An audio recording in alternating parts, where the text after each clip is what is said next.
Hello everyone. In this series, we have already finished the first part of the flowering plant, which is root system, in which I have discussed in detail about the different type of roots and their modifications. Now in this section, I'm going to talk about the second part of the flowering plant, which is nothing but the stem. In this video, I'm going to mainly talk about the different characteristics of the typical angiospermic stem, then different type of buds which is present on the stem and important functions of the stem. Okay, so if we consider an angiospermic plant, it will going to have two different systems. Number one, the system which is present above the ground in the air is called shoot system.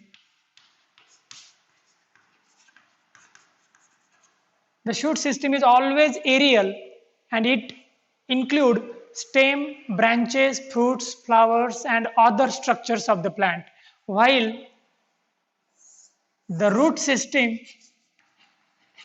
is underground part of the plant body. And root system always have different type of root like tap root or adventitious roots. Okay, so now if we consider the shoot system as an aerial part of the plant body, in that case the ascending axis of the shoot system, which is central in the plant, is called as stem. So we can define stem as ascending axis of the plant body. Stem always produced from the plumule at the time of seed germination.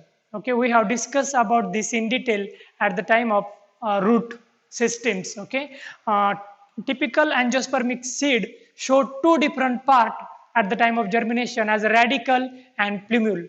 Root system develop from the radicle, while shoot system and stem always develop from the plumule. So the next important point about the stem is stem produce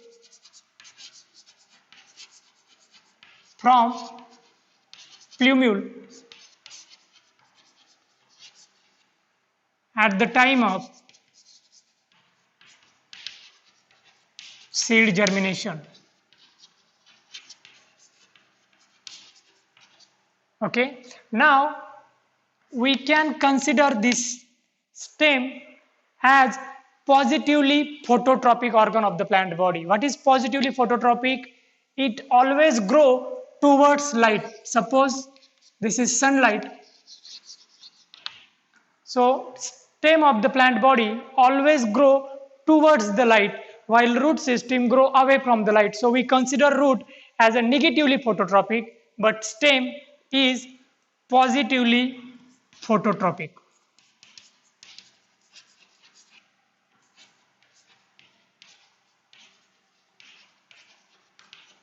Then next point is stem always grow away from the soil, so it is negatively geotropic.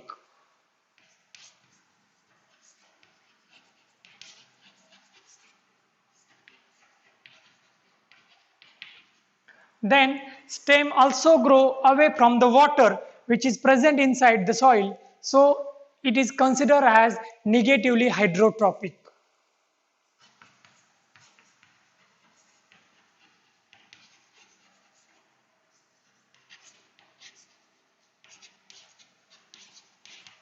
If we consider root system is negatively phototropic, grow away from the light, positively geotropic and positively hydrotropic. But as we are talking about the stem, it is positively phototropic, grow towards the light, negatively geotropic, grow away from the soil, and negatively hydrotropic means grow away from the soil water. Then stem of the typical angiospermic plant always differentiated into nodes and internodes.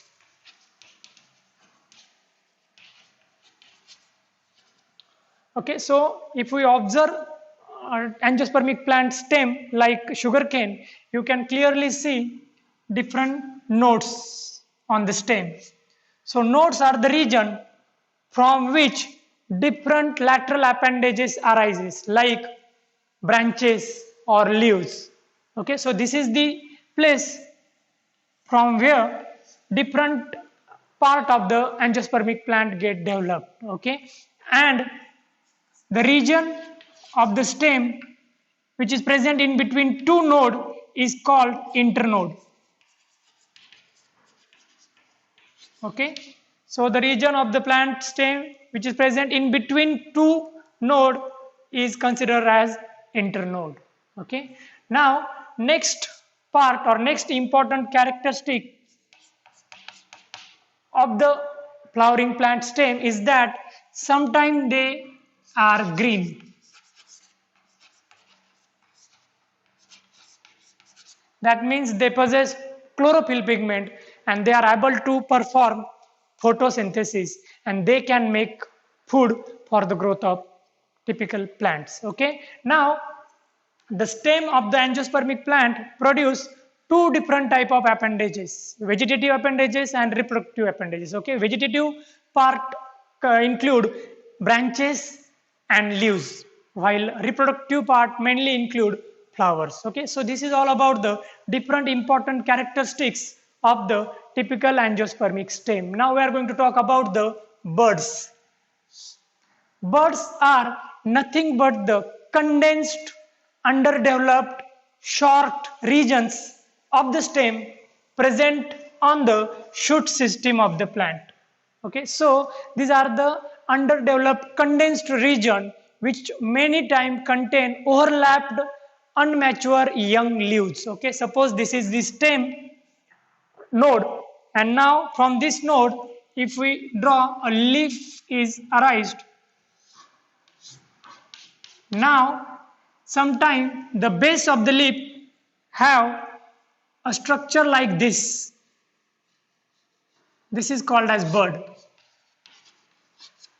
Okay, and this bud always have overlapped unmatured young leaves. Okay, and these buds play important role in the growth and development of angiospermic plant.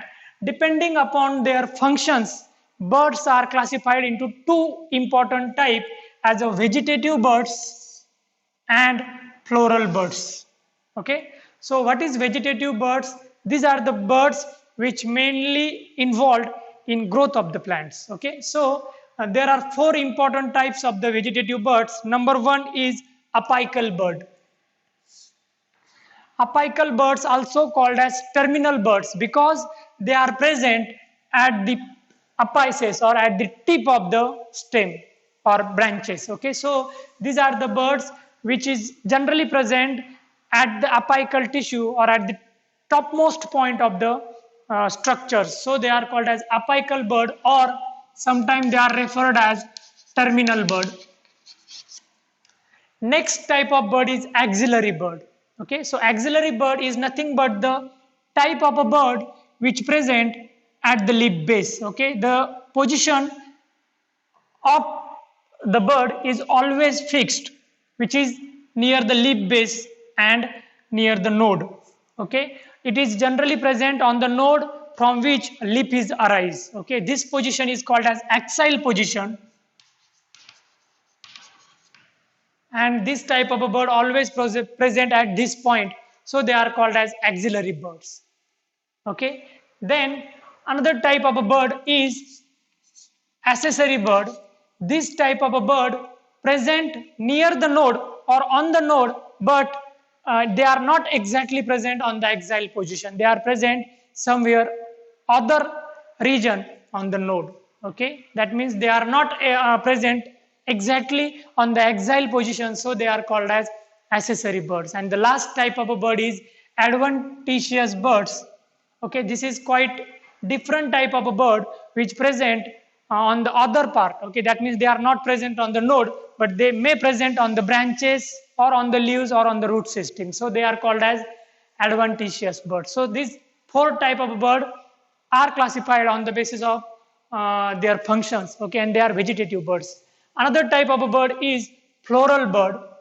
Name suggests floral buds means type of a bud which grow on the stem from which flower is produced. Okay, so these are the birds which is responsible or which are responsible for production of the reproductive structure which is flower. So they are called as floral birds. Okay, and at the end we are going to now talk about the different functions of the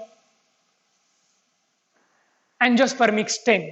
There are three important functions which is performed by the stem in angiospermic plant. The first important function is production and support